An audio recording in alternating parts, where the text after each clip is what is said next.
Então, bem-vindos de volta, nossas leituras do Ulisses do Platão. A gente havia parado aí no retorno do Menexeno ao intercurso entre o Sócrates e o Ulisses, e a gente viu em que medida esse retorno aí do Menexeno mostra, em certa medida, como é que o Sócrates e o Ulisses estão relacionados. Está abaixo aí?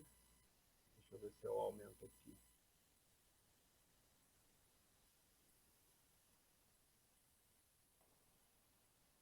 Eu estou testando aqui o microfone.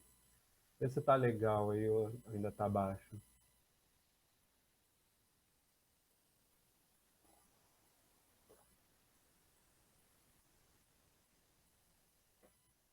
Vocês me ouvem muito longe?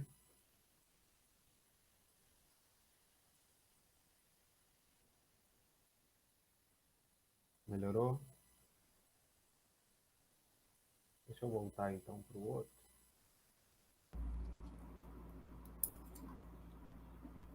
Agora tá tranquilo, né? Melhor. Esse microfone de lapela, ele abafa o som, mas acaba repercutindo pouco, né, a voz, né? Vamos com esse daí, então, do computador.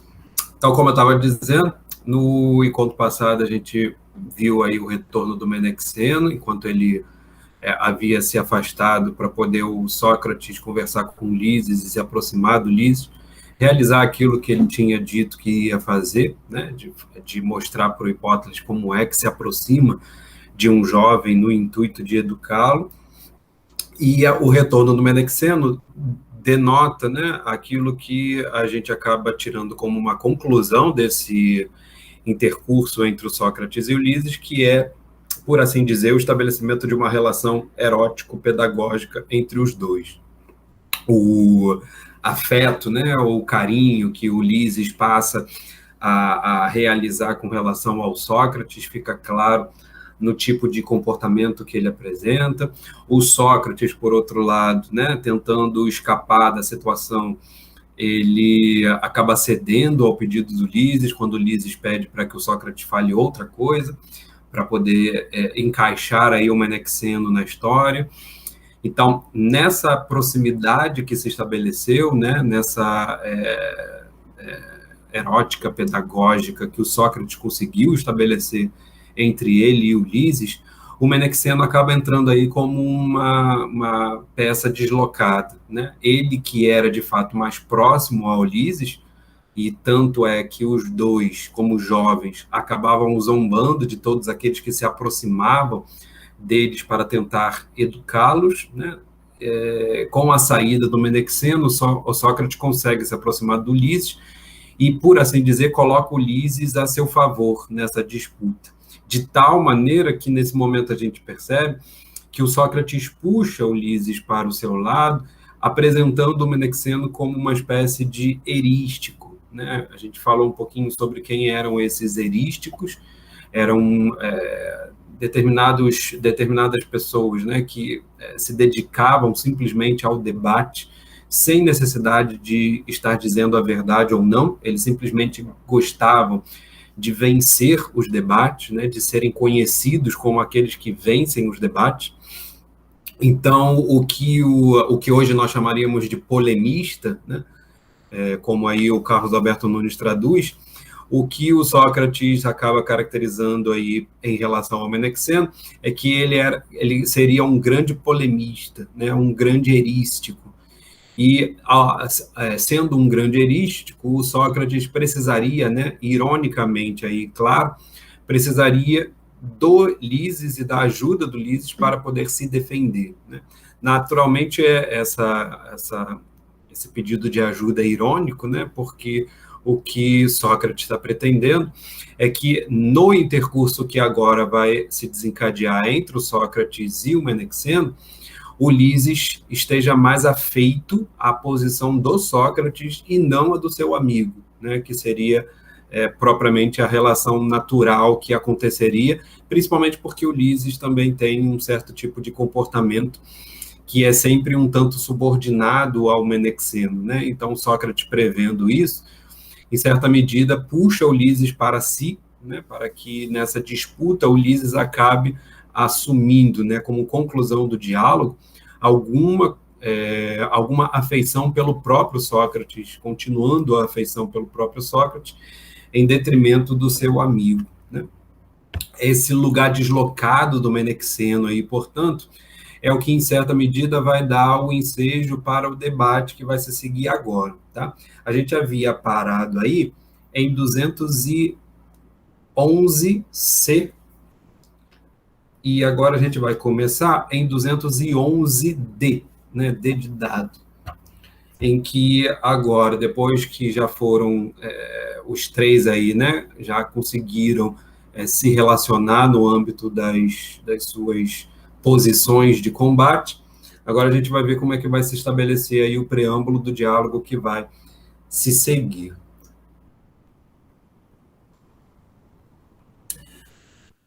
Vamos lá, então? 211D. Aí o Sócrates continua narrando, né? Estando nós a conversar desse jeito, que estáis, perguntou o Ctesipo, a saborear sozinhos, sem nos permitirdes compartilhar vossa conversa? Como se os três ali estivessem um tanto isolados, e ao que tudo indica, o Ctesipo havia ouvido o nome dele, né, porque o Sócrates pronuncia o nome do Ctesipo dizendo que o Menexeno é uma espécie de discípulo do Ctesipo. Então, o Ctesipo comenta aí, nesse momento, o que é que vocês estão falando aí, né? Quase como aquela fofoqueira que ouve o seu nome, né, sendo dito, e aí comenta, né, o que é que vocês estão conversando aí que não deixam a gente participar da fofoca, né, não deixam participar da conversa. E aí o Sócrates responde, né, vamos permiti-lo. Lises não entendeu algo do que eu disse, mas acredita que Menexeno o saberá e me concita a interrogá-lo. Veja que não tem nada disso em relação ao assunto que eles estavam conversando antes, percebe? O que aconteceu antes era que Ulisses havia pedido para o Sócrates contar para o Menexeno o que eles tinham conversado, e o Sócrates diz, você conta porque você sabe de memória, né? Você pode muito bem rememorar tudo aquilo que a gente conversou, eu vou me retirar, né? Quase se levantando ali para se retirar. E aí Ulisses pede, então, conte alguma outra coisa, né? Para que eu possa usufruir junto com o Menexeno enquanto a gente não volta para casa.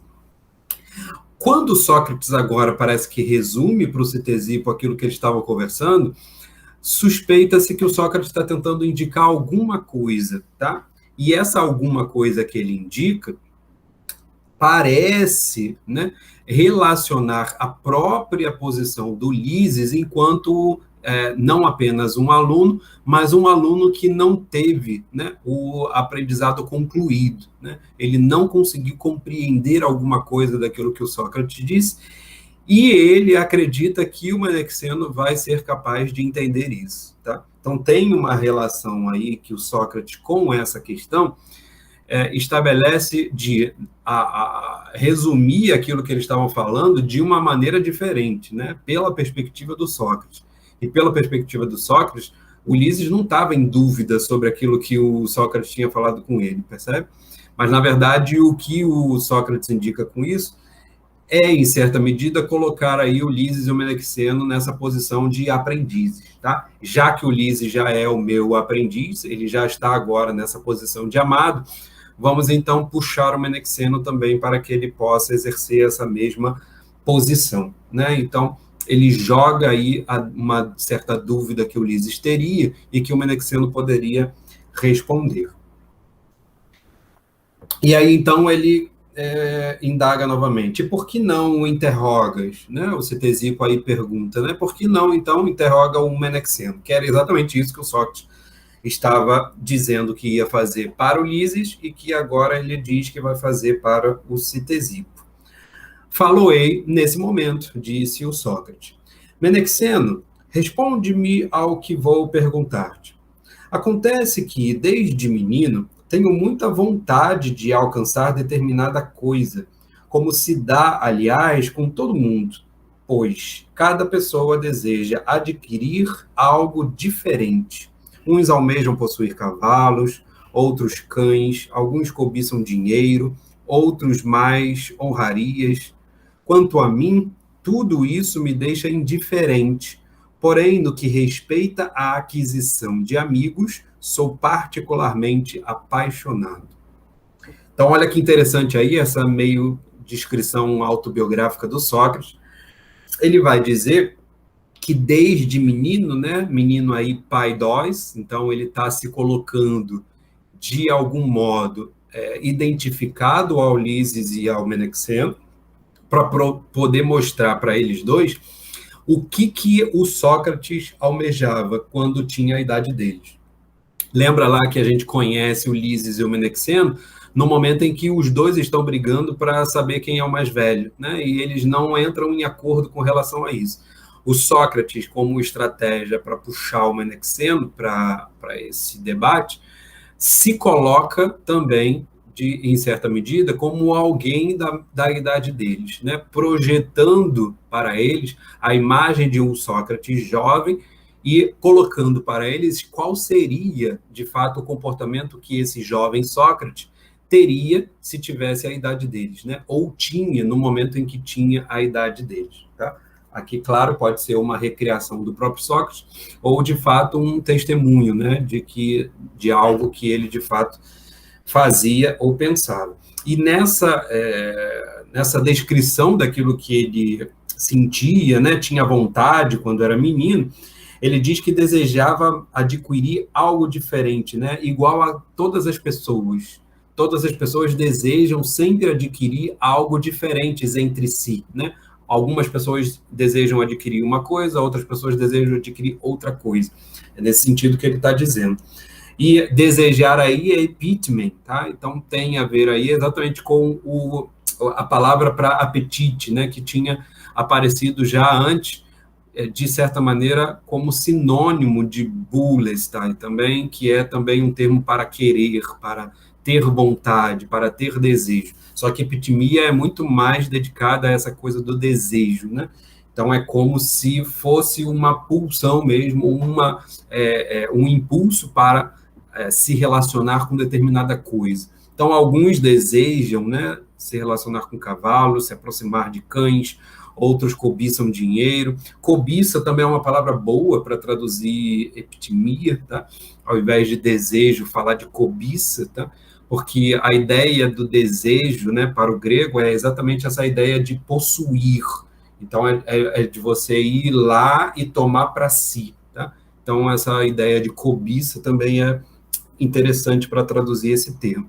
E o Sócrates diz que ele era indiferente a todas essas coisas, a cavalos, a honrarias, a riquezas, mas a uma coisa ele não era indiferente, que era a coisa que ele mais desejava, e essa coisa era a aquisição de amigos, né? Prostenton philon, né? Se dirigir a ter amigos, né?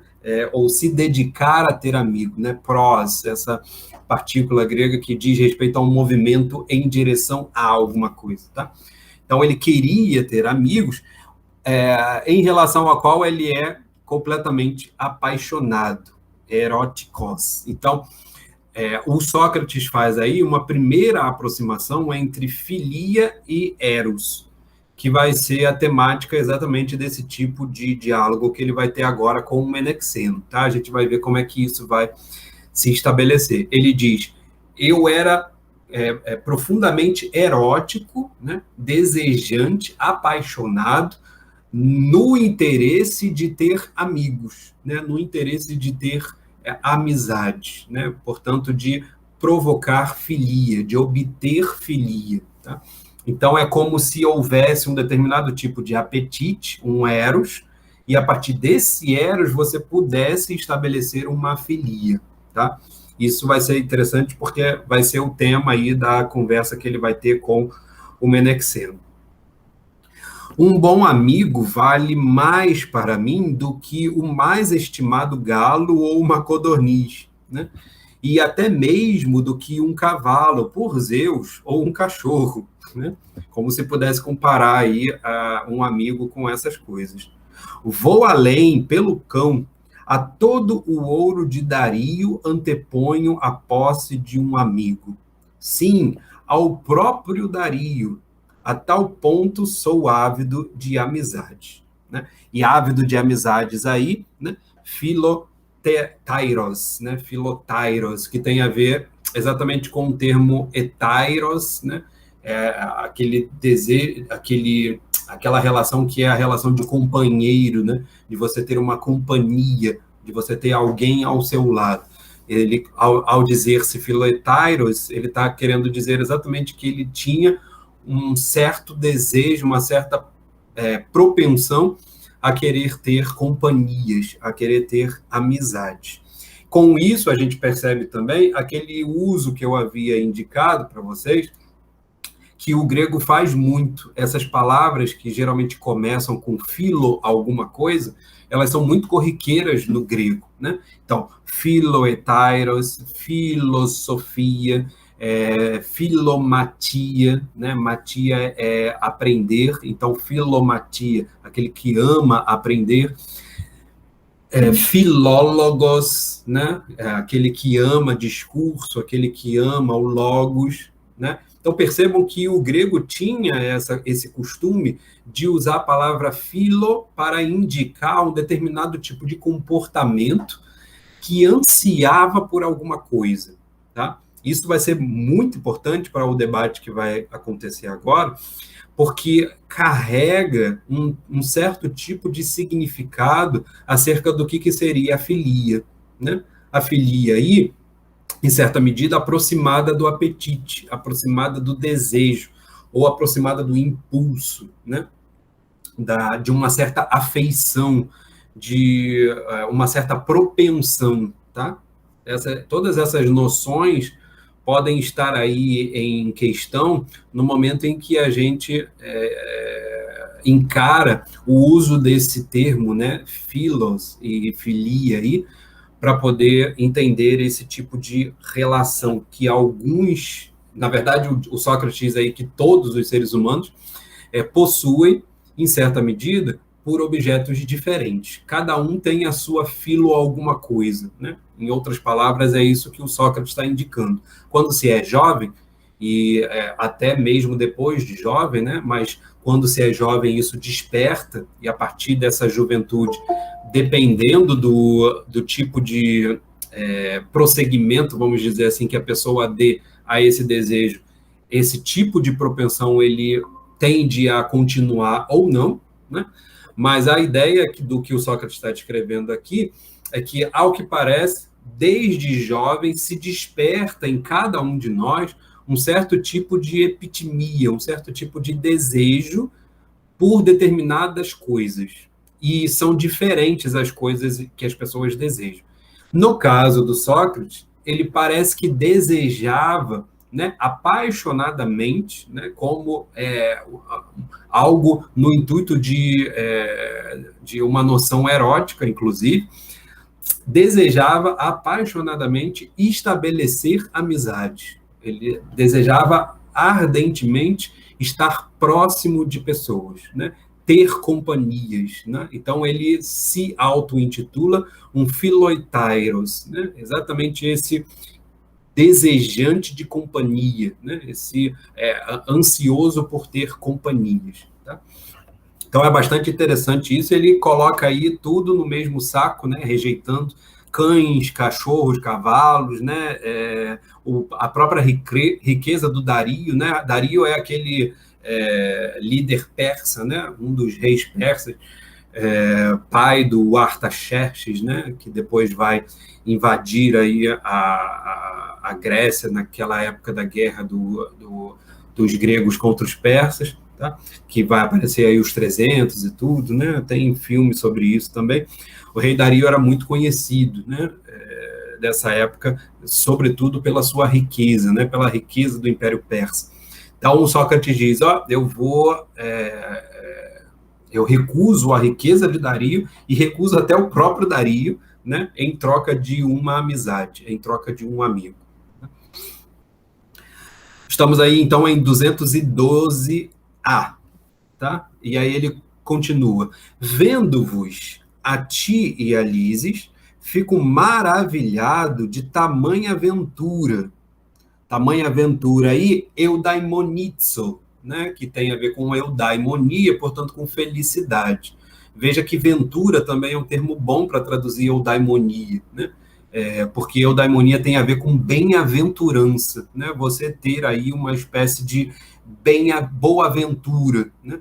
Uma boa fortuna, né? Um bom destino, em última análise, tá? Então, ventura aí talvez seja um bom termo. Boa-aventura, né? E bem-aventurança podem ser termos bons também para traduzir eudaimonia. Pois, sendo tão moços como sois, já fizestes essa aquisição com rapidez e facilidade, ganhando tu, como ganhaste, tão perfeita e precocemente sua amizade, como fez ele em relação a ti. Então, ele está falando para Menexeno, ó, eu admiro, né, quase dizendo aí, né, ele diz que fica maravilhado, né, Talmatzen, mas ele poderia dizer simplesmente, né, quase fico invejando, né, esse tipo de amizade que vocês conseguiram estabelecer ainda jovem, e ele descreve como ele acredita que isso se estabeleceu, né? Ganhando tu como ganhaste, tão perfeita e precocemente sua amizade, ou seja, a amizade do Lises, como fez ele em relação a ti.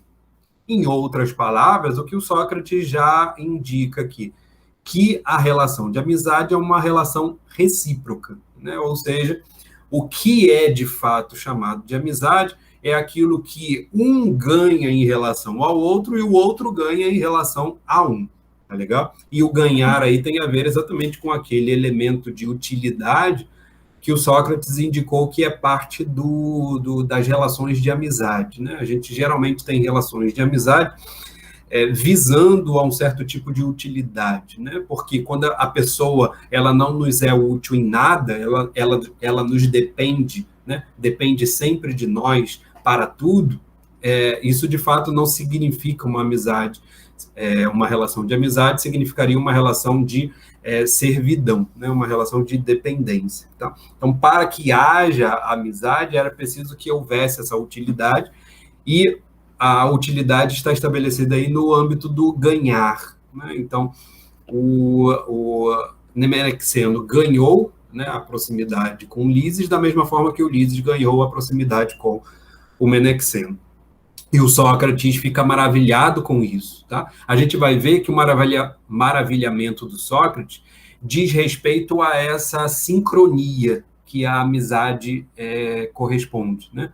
Ao que tudo indica, a coisa que é mais difícil de acontecer é exatamente essa reciprocidade que configura a amizade. Porque, geralmente, alguém tem uma afeição por uma outra pessoa, mas essa pessoa, às vezes, não tem a mesma afeição. Então, estabelecer o caminho recíproco entre um e outro é o que seria para o Sócrates o mais maravilhoso, e inclusive na juventude, né? Ou talvez principalmente na juventude, que seria a época mais difícil, né? Porque o jovem está aí imbuído no intuito de se autoafirmar, então seria aí bastante difícil que você encontrasse amizade exatamente na juventude. Talvez na velhice você tivesse, ou na maturidade você tivesse mais facilidade para isso, tá? Diz aí, Sérgio. Não, a concepção de amizade é isso, mas a posição do Sócrates aí é irônica, né? Parece que ele está o tempo todo ironizando a relação, essa suposta relação de amizade. Você dá a definição de amizade, mas a posição dele parece de, ironicamente, questionar o vínculo dessa amizade, não? Sim, sim, você está querendo indicar aí, né, que com esse tipo de colocação, né, a última frase eu acho que vai ser talvez o cume dessa ironia, né, se está havendo ironia de fato, A frase final do Sócrates, eu acho que vai ser o ponto-chave dessa ironia, tá? O Sérgio está indicando aí uma espécie de ironia dessa caracterização que o Sócrates está fazendo entre o Ulisses e o Menexeno. No intuito, talvez, até de fazê-los questionar se eles de fato são amigos ou não, né? Talvez aí a ironia fosse isso, né? Pelo menos é isso que eu acho que o Sérgio está indicando. Me parece que a última frase aí do que o Sócrates está caracterizando, né, dessa descrição que o Sócrates faz, de fato parece denunciar isso. Olha o que ele diz aí, né? Depois que ele caracteriza a amizade dos dois, ele diz: eu, de mim, sinto-me tão distanciado de tudo isso que nem sei a maneira de conquistar um amigo. E a esse respeito que desejo interrogar-te, interrogar ao Menexeno, por seres perito na matéria. Né? Então, eu acho que, de fato, sim, tem uma tonalidade irônica e evidente, né, nessa proximidade que o Sócrates faz com os dois jovens. Né? Talvez no âmbito do Ulisses, né, a ironia tivesse sido menor, porque ele estava tentando estabelecer ali uma relação erótico-pedagógica mesmo, né? Mas, ao que parece, com o Menexeno, a distância que o Sócrates acaba estabelecendo entre ele, né, vai ser, ou pelo menos a tentativa de se aproximar do Menexeno, ela vai ser, de fato, pautada por uma certa ironia, principalmente porque ele já caracterizou o Menexeno como um debatedor, ele já caracterizou o Menexeno como um polemista, né? Então, para se apresentar como alguém capaz de educar, alguém que se posiciona como um polemista, é preciso que você leve o debate no âmbito da ironia. Né? Isso é exatamente esse tipo de ironia que vai arrefecer, digamos assim, né, o impulso do debatedor, do polemista, a tal ponto que você consegue ludibriá-lo, né, ou pegá-lo na curva, como a gente poderia dizer na gíria popular. Então, acho que sim, Sérgio, acho que tem aí uma ironia latente aí no que o Sócrates está dizendo, e principalmente por causa dessa última frase, porque ele diz que, ao que tudo indica, parece que o Menexeno é um expert em amizade. Né? Ele é um grande sábio em termos de estabelecer amizade. Né? O que ele diz aí, um perito na matéria, né? Empideiroi, tá? Que tem a ver aí com empiria, né? Uma certa... alguém que aprendeu por experiência própria, digamos assim, a saber o que é estabelecer uma amizade. Tranquilo?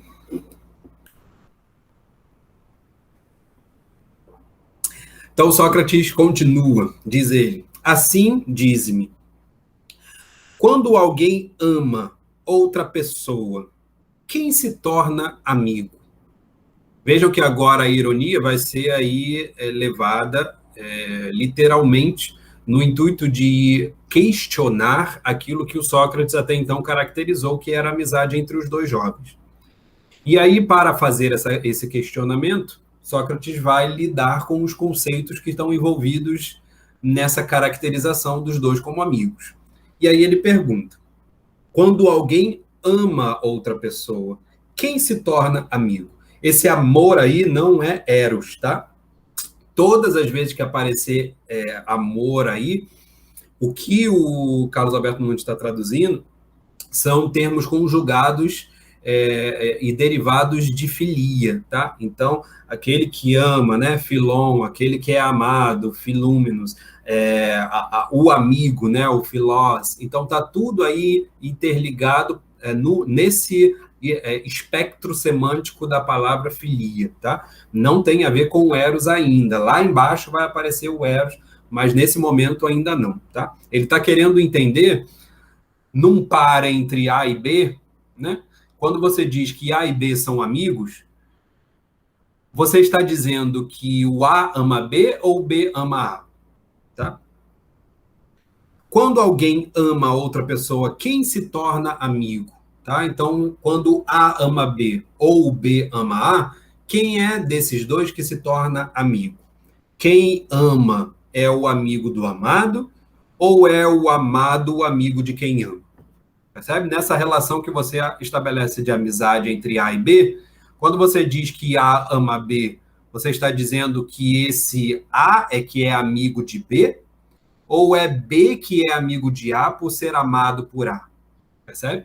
Em outras palavras, naquela paridade, né, que a gente viu lá no banquete em relação ao que ama, né, ao Erastés, e ao Herúmenos, ao amado, que é bastante clara nessa relação entre os dois, né, entre o que ama e o que é amado, você não tem dúvidas de estabelecer o caminho do amor, digamos assim, né, a realização do Eros, você sabe muito bem que se encontra exatamente no Erastés, que é aquele que se move em face do objeto de desejo. Mas no caso da amizade, parece que há uma certa confusão. Quando você diz que o A é amigo de B, né? A gente poderia traduzir dessa maneira. Quando o A é amigo de B, você está querendo dizer que é o A que é somente amigo de B, ou o B também é amigo de A, quando o A se aproxima de B, tá? Ou não haverá diferença?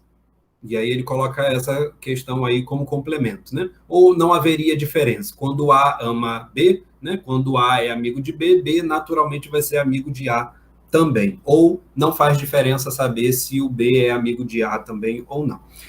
E é exatamente essa última aqui o Menexeno vai responder. Quer parecer-me, respondeu, que não há diferença. Então, parece que no estabelecimento de uma relação de amizade, aquela distinção que haveria, né, no âmbito do Eros, entre o Erastés e o Herômenos, parece, pelo menos nesse início, que não se estabelece no âmbito da amizade. Que estás dizendo? E aí o Sócrates começa, então, a rebater. Perguntei. Ambos se tornam amigos quando um apenas ama o outro? Porque essa é a questão do Sócrates, tá? Ele está querendo dizer, nessa relação de amizade, se um ama e o outro não, ou pelo menos a gente não sabe se o outro ama, mas a gente sabe que pelo menos um deles ama, né? Ou pelo menos um deles tem essa disposição para a afeição, para a amizade. Se a gente sabe que um ama, a gente pode dizer que entre os dois existe amizade? É isso que o Sócrates está questionando. Essa, pelo menos, é a minha maneira de pensar, respondeu o Menexeno. Como assim? Sócrates continua rebatendo. Não há casos em que o amante não é correspondido pela pessoa amada? Mais uma vez, aí são termos relacionados à filia, tá? O amante, filuntes, e o amado, filei, tá? Então, são aqueles no âmbito, no espectro da palavra filia ainda. Então, não há casos em que aquele que se dispõe a ter amizade com alguém, vamos dizer assim, né, não é correspondido pela pessoa em relação à qual ele quer se aproximar? Não existem casos como esses, né? Que alguém que se dispõe a ter uma amizade e aí o outro não quer ser seu amigo, portanto não corresponde? Responde o Menexeno. E casos até em que seja odiado pelo amado, ou seja, aqueles casos em que o A se dispõe a ser amigo de B, sendo que B odeia A. Existe esta possibilidade? Você só vai entender essa possibilidade nos nossos termos, né, de A sendo amigo de B, se você entender que ser amigo aqui nesse caso significa exatamente essa palavrinha, filo, né, e filia, que diz respeito a um desejo de se aproximar. Tá legal? Sempre tenham isso em mente, porque é exatamente com esse jogo semântico que o Sócrates está brincando aqui. O que estabelece a amizade é o desejo de se aproximar. É exatamente aquele prosphilei que a gente havia visto lá no início, né? A primeira palavra que aparece no texto que diz respeito à filia, né? Esse dirigir-se a alguém para se aproximar a alguém de tal maneira que no momento em que você se aproxima de alguém, você é querido por esse alguém, né? Então tem um movimento duplo, você não se aproxima de quem não quer você perto. Mas o movimento de se aproximar também é o movimento de se fazer querido e, portanto, de se fazer aceitado por aquela pessoa que você está tentando se aproximar. Percebe? É todo esse jogo aqui que o Sócrates está fazendo e que geralmente a gente perde quando a gente fica preso ao termo em português, né? Porque como assim você vai querer ser amigo daquela pessoa que te odeia, né? Parece aqueles mais jovens, né, no período de escola, que estão lá, né, querendo ser amiguinho do cara mais malvadão da turma, né? E o cara malvadão só menospreza ele, né? Pede comida, rouba o lanche dele, pá.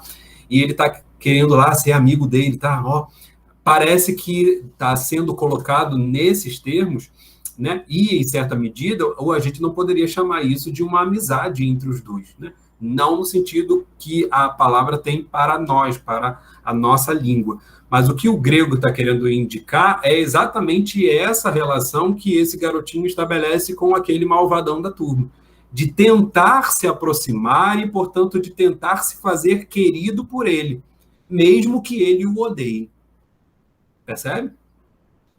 É por isso que a gente precisa entender essa questão da filia como um movimento para se aproximar dele, tá? Porque aí a gente entende melhor o que está sendo questionado aqui pelo Sócrates. E aí, claro, nesse caso faz sentido o Sócrates questionar dizendo, e casos até em que seja odiado pelo amado, ou seja, aquela pessoa em relação à qual você está querendo se aproximar, acontece de você ser odiado por esse tipo de pessoa?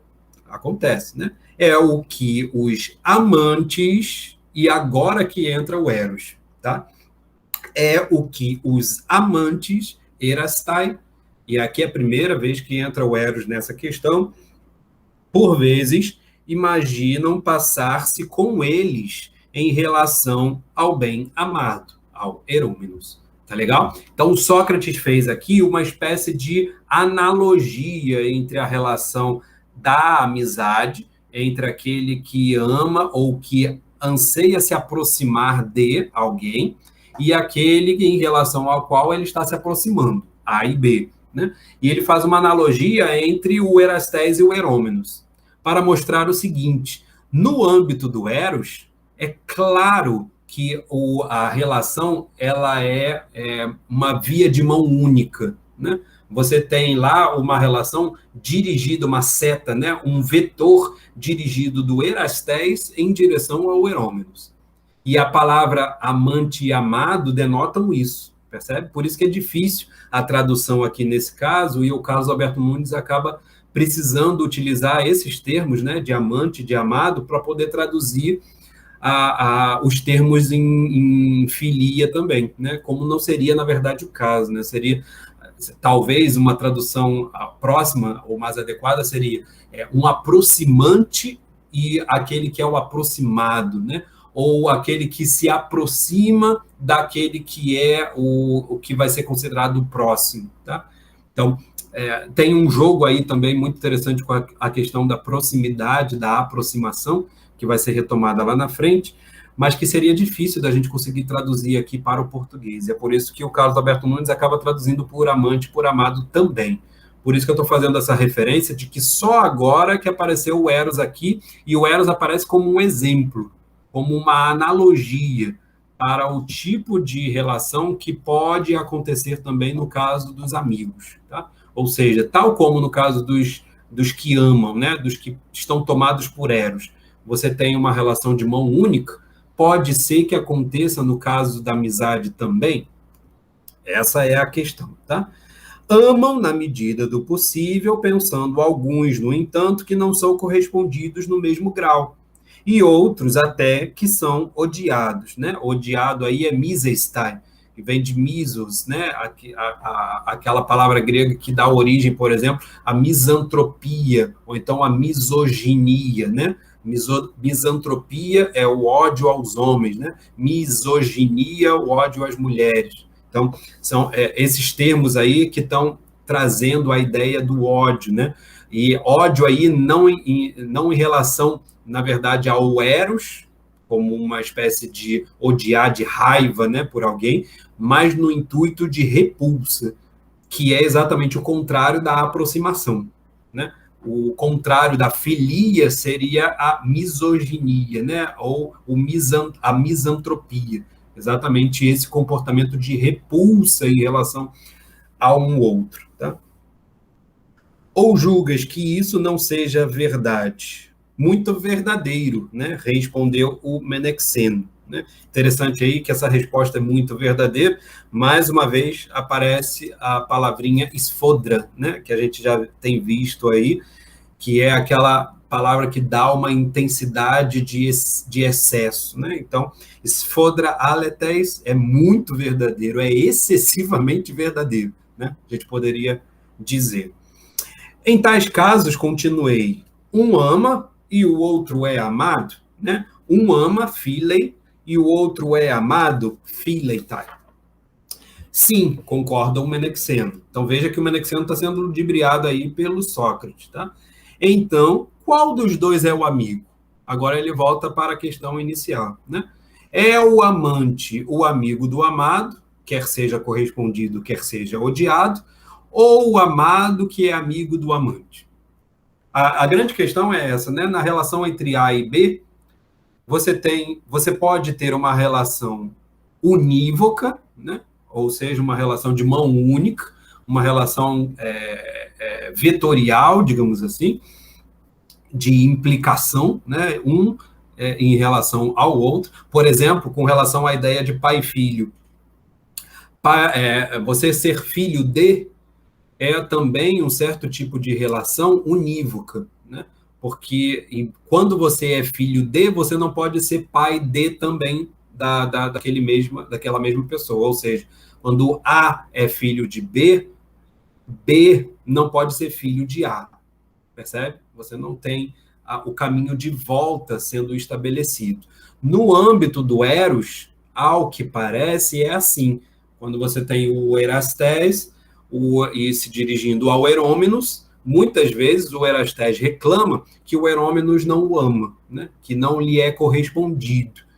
Mas mesmo assim, essa relação não deixa de acontecer no âmbito pedagógico, porque o Herômenos simplesmente precisa deixar com que o Erastés esteja ali para poder ensiná-lo, né? Tal como a relação pedagógica se estabelecia entre o mais velho e o mais jovem. Mas no âmbito dos amigos, a gente pode dizer isso, que ser amigo de também é um predicado de uma relação unívoca, né? Ou seja, você, quando é amigo de alguém, você não pode dizer que esse alguém é amigo seu, né? Não faz muito sentido, e é isso que o Sócrates está questionando. Ou nenhum será amigo do outro se não houver reciprocidade da afeição. Tá? Reciprocidade da afeição, alelos philesten. Então, é exatamente esse caminho de mão única. Né? Alelos é um para o outro. Tá? Então, de fato, é o que melhor traduz aí o termo reciprocidade. Tá? De fato, a amizade, ao que parece, é uma relação recíproca, ela é um predicado recíproco. Da mesma forma que eu posso dizer que sou amigo de, alguém pode se dizer, né, essa mesma pessoa em relação à qual eu aplico esse predicado, pode aplicar o predicado a ele também. Tá? Quer parecer-me que a última hipótese é a verdadeira, ou seja, que a coisa é recíproca. Né? Não parece que não faz sentido você dizer que quando alguém é amigo de alguma outra pessoa, essa é uma relação puramente unívoca, tá? Isso não parece fazer sentido. Concluímos, então, agora por maneira diferente do que fizemos antes. Aí o Sócrates faz uma espécie de contraposição ao que ele havia concluído antes. O que assentamos primeiro foi que ambos eram amigos, embora apenas um deles amasse. Né? Essa teria sido aí a primeira indicação do Menexeno, que se um ama o outro, ele pode ser dito amigo desse outro, ainda que essa relação não seja recíproca. Agora, concluímos que nenhum será amigo de um do outro, se ambos não se amarem. E é preciso, portanto, que exista essa reciprocidade entre os dois. Parece que é assim mesmo, respondeu. Né? Isso tudo o Menexeno, né, que está respondendo aí para o Sócrates. Nesse caso, o amante não poderá ser amigo se não for correspondido. Percebe? Tudo no âmbito da filia, né? Então, ele não vai poder ser filem, né? ele não vai poder ser aquele que é o amante, que se dispõe a se aproximar de alguém, ele não vai poder ser considerado amigo desse alguém, enquanto esse alguém também não se dispuser a se aproximar desse outro. Tá? Nem serão amigos, e agora olha a estratégia do Sócrates, tá? Por isso que eu tinha falado sobre os usos do termo no grego, porque senão a gente não entenderia esse parágrafo agora.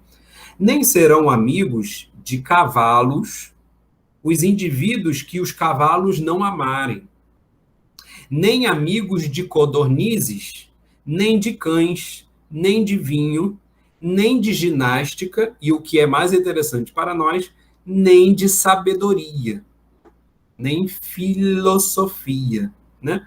A menos que a sofia, a sabedoria, lhe retribua a amizade. Diremos que todas essas pessoas amam sem serem amigos do objeto amado? Então não falou a verdade o poeta que diz: é venturoso quem tem como amigos os filhos, cavalos de fortes cascos, lebreis coçadores e aliados distantes. Não confirmarei o seu juízo, retrucou o Menexeno. Achas que falou a verdade? Sim, né? O caso aí do poeta que tinha falado isso. Ou seja, se o poeta falou a verdade, no fundo é possível ter relação de amizade com objetos. E isso que é o ponto aqui que o Sócrates traz exatamente para aquele uso da palavra que eu havia indicado para vocês, que era muito comum nos gregos. Filomatia, filosofia, né? Filologia, né? Esse amor pelo logos, esse amor pela sofia, pela sabedoria, que é, afinal, a filosofia, né? Todo esse uso que o grego faz é o que o Sócrates está destacando aqui.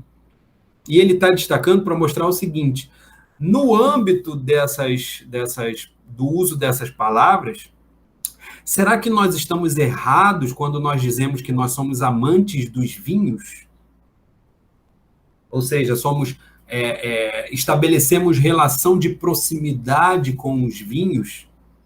Por quê? Porque aí teríamos que exigir dos vinhos que tenham uma relação de amizade conosco? É claro que é capcioso esse tipo de argumento, porque, veja, até então se estava apresentando a relação de amizade como uma relação recíproca, em que o objeto também é uma pessoa. E aqui, no final, o que o Sócrates trouxe? Uma outra relação também caracterizada pelos gregos de filia, em que você tem uma pessoa em face de um objeto. E é esse estranhamento que o Sócrates joga aqui para o Menexeno, trazendo, inclusive, o peso da poesia, né? E para nós, talvez, leitores de filosofia, né, trazendo o peso da própria palavra filosofia também. Porque, no fim das contas, nós também não poderíamos dizer que o filósofo é amigo da sabedoria se a sabedoria não fosse amigo dele. Percebe? Em última análise, o que o Sócrates está trazendo é o uso dessa palavra no grego para mostrar que o grego costuma usar essa palavra para indicar uma via de mão única. Às vezes, e essas relações de mão única são quando você tem uma pessoa e um objeto. Isso, claro, não quer dizer que vai ser o mesmo quando tem duas pessoas, mas o Sócrates joga isso, ironicamente, para o Menexeno. Diga aí, Sérgio.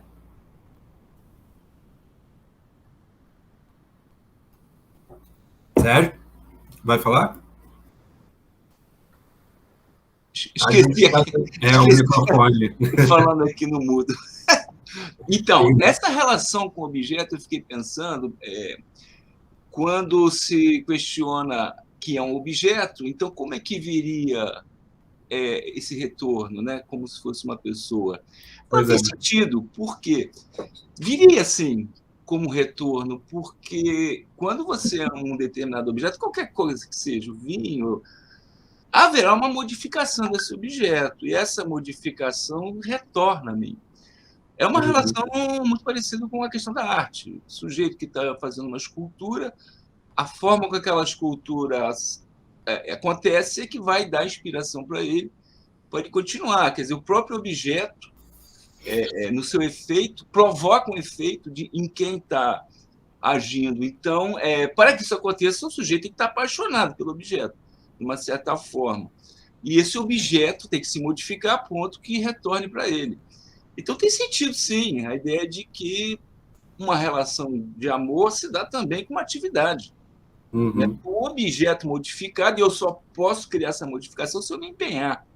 Se aquilo der uma continuidade de interesse, eu estabeleço uma relação de objeto contínua, que estabelece uma relação de paixão. Então, eu acho que tem sentido também com os objetos. Mesmo que não existe vida, mas é uma relação que me permite me sensibilizar.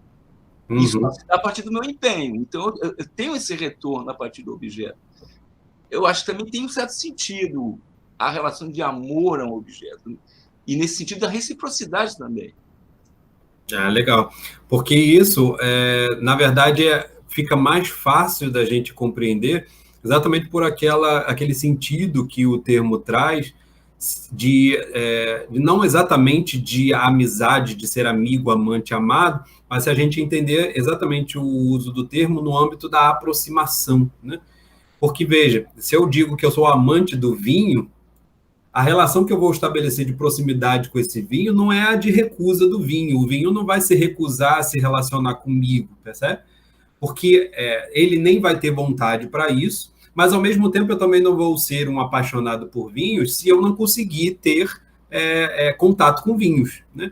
Para eu ser um apaixonado por vinhos, é necessário que o vinho tenha se deixado possuir por mim de alguma maneira, né? Seja porque eu tive dinheiro para comprar, seja porque eles foram fáceis de encontrar, e também seja porque eles me agradam.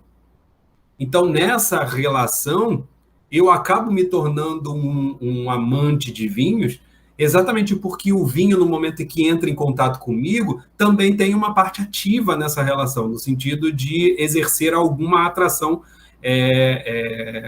algum efeito dessa atração que eu sinto por ele, percebe? E, na verdade, o efeito pode ser exatamente a causa dessa própria atração que vai se intensificando. Então, de certa maneira, tem razão, sim, né? A gente falar sobre... E também, se você começa a apreciar o vinho e investe nisso, a exigência vai fazer com que você busque vinhos cada vez mais refinados, e aí você passa a estudar a questão com o vinho, e aí você vai gradualmente adquirindo um conhecimento, e os vinhos a quem você vai buscar vão se sofisticando. Isso é uma modificação desse objeto de desejo, né? E esse objeto ele passa a ser a busca de um objeto perfeito em cima dessa relação, né? Aí é a mesma coisa com a arte, ou com qualquer objeto que você se empenhe. Bacana. O que eu ia trazer mais era para a relação nossa com relação à filosofia, né? Porque, ao que tudo indica, se a gente leva a rigor, né, a colocação desse argumento aqui pelo Sócrates, nesse momento, o que a gente poderia supor é que ele está indicando que, no caso da filosofia, você não pode dizer que o filósofo tem uma relação de amizade com a Sofia. Mas isso seria irônico, pensando no próprio Sócrates como filósofo. Então, eu acho que a propensão é muito maior da gente entender esse argumento que ele coloca aqui, exatamente como também podendo ser contemplado pela reciprocidade que o Sérgio está indicando aí. Ou seja, ele, no fundo, utiliza esse argumento, né, do uso da palavra filo ou alguma coisa, para indicar um comportamento de aproximação que geralmente as pessoas têm por objetos, né, e a relação de aproximação, né, de desejo, de apetite em relação a determinados objetos. Como esses objetos não são pessoas, a impressão que dá é que eles não retornariam esse tipo de sentimento por nós. Mas o que está subentendido aí, de algum modo, é que é possível ler essa situação, e aí o próprio uso da palavra pelos gregos também parece indicar isso, que existe uma relação pressuposta, inclusive em face dos próprios objetos, em relação à pessoa, em relação ao sujeito que está desejando esses objetos, no intuito não só de apenas ter um efeito desse objeto sobre a pessoa, mas inclusive de ir aperfeiçoando cada vez mais essa relação, né? Como aí seria, por exemplo, no caso dos vinhos, e aí a gente estende isso para tudo, né? Aquele amante de riquezas, né? Aquele que é dito o amante de riquezas, vai sempre querer ter mais dinheiro, né? O amante de honra, de fama, vai ser aquele que sempre vai querer ter mais fama, mais reconhecimento.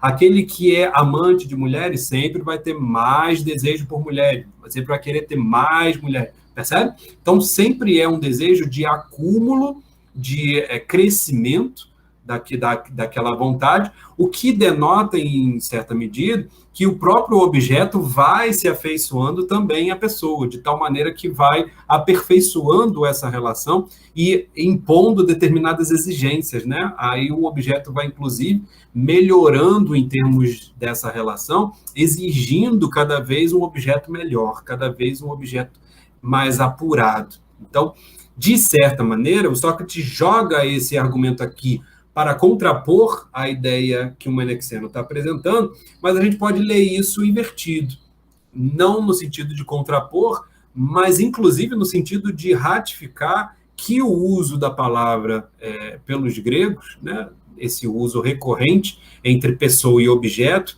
também poderia ser contemplado nesse entendimento, né, da filia como reciprocidade. Eu acho que essa leitura aí é possível, que o Sérgio indicou aí, de fato, pode ser percebido, tá? Mas ele não vai ser percebido agora, porque o Sócrates está indicando esse argumento exatamente para se contrapor ao Menexeno, para atordoar o Menexeno. A ideia do Sócrates é essa, né? É atordoar o Menexeno para que ele chegue ao final incapaz de saber definir o que de fato é ser amigo ou não, tá? Então vamos ler só essa conclusão aí que o Sócrates indica. Ele diz: o que se conclui, portanto, Menexeno, é que o amado é sempre amigo do amante, quer o ame também, quer o odeie. Então, o amado é sempre amigo do amante, né? Nesse caso que ele apresentou, de tal maneira, né, que você tem um objeto, o objeto ele é incapaz de exercer determinada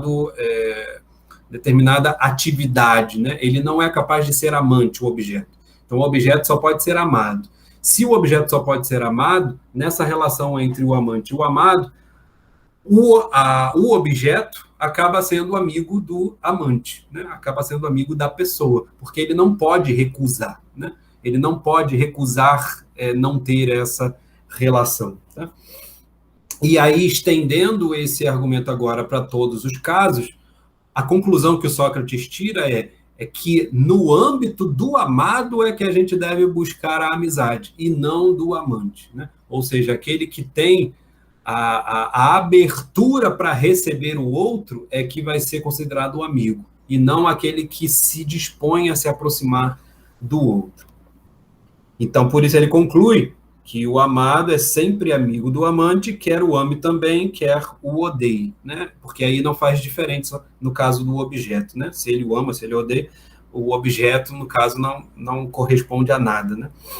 É o caso das crianças muito novas, ele insere aí um outro exemplo, é o caso das crianças muito novas, tanto as que ainda não amam, como as que revelam ódio quando castigadas pelo pai ou pela mãe, e que nunca são tão caras aos pais como no momento preciso em que os odeiam.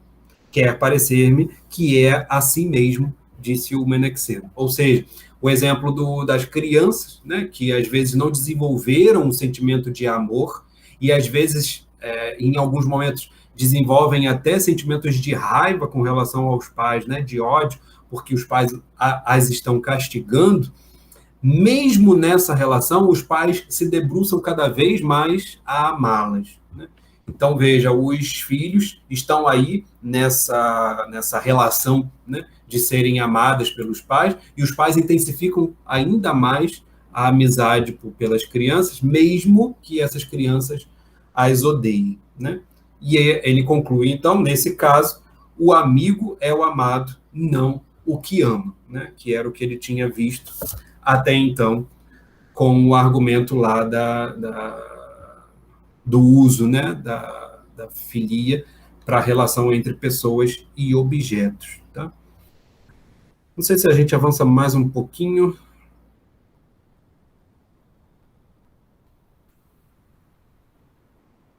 O que vocês acham aí?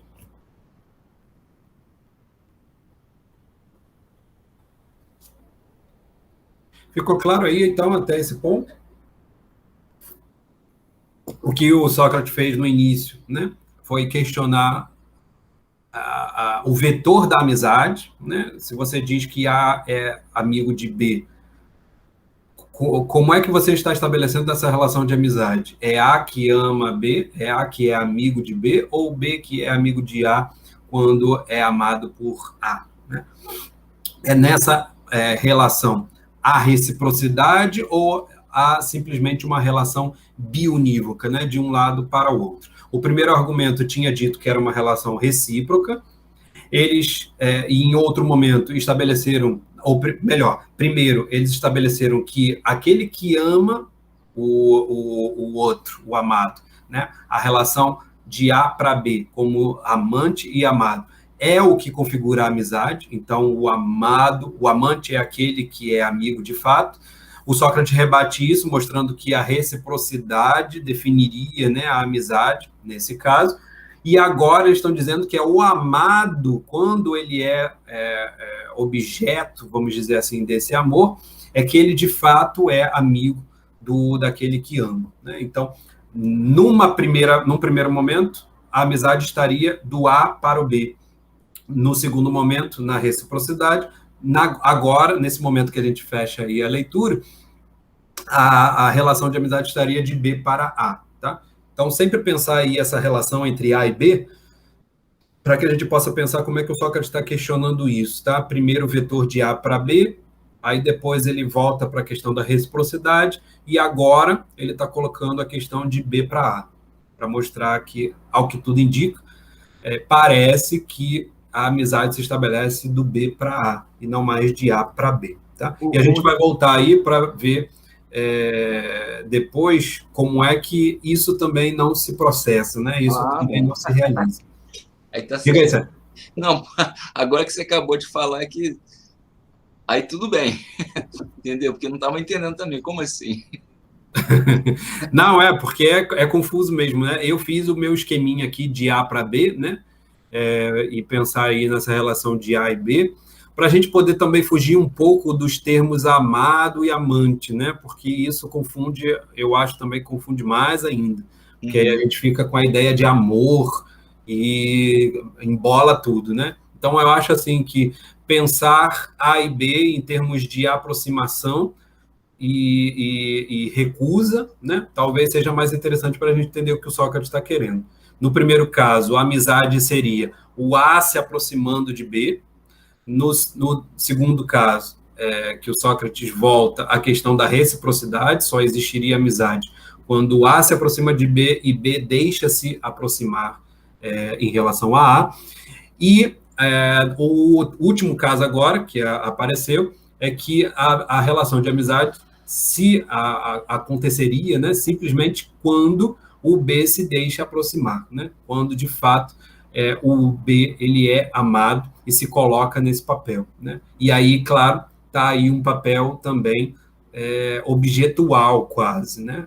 Que é aquilo que foi levantado por esse último argumento do Sócrates, com a questão do uso do termo philos, né? Para indicar um certo tipo de comportamento dos seres humanos, em face de determinados objetos. Tá? Então, nesse último caso, você só tem amizade quando você tem um certo tipo de B que é considerado um objeto, né? Que não importa se ele te ama ou se ele te odeia, porque não faz sentido essa ideia, né? Por um âmbito de um objeto, é exatamente nesse momento que você tem a possibilidade da amizade. Ia falar alguma coisa, Sérgio? Tranquilo? Foi? Não, tranquilo. Então é isso, gente. Então ficamos por aqui, 213, né? Paramos aí em 213A, aí a gente volta na semana que vem em 213B, tá? para ver qual é a consequência dessa discussão e como é que o Menexeno fica atordoado e o Ulisses vai intervir, tá? Vocês vão ver aí que, no final, o Menexeno já não sabe mais o que falar e o Ulisses vai intervir e vai se envergonhar de novo, tá? Mas aí são cenas dos próximos capítulos. Então é isso, gente. Obrigado aí pela presença, bom restinho de feriado a todos e até semana que vem.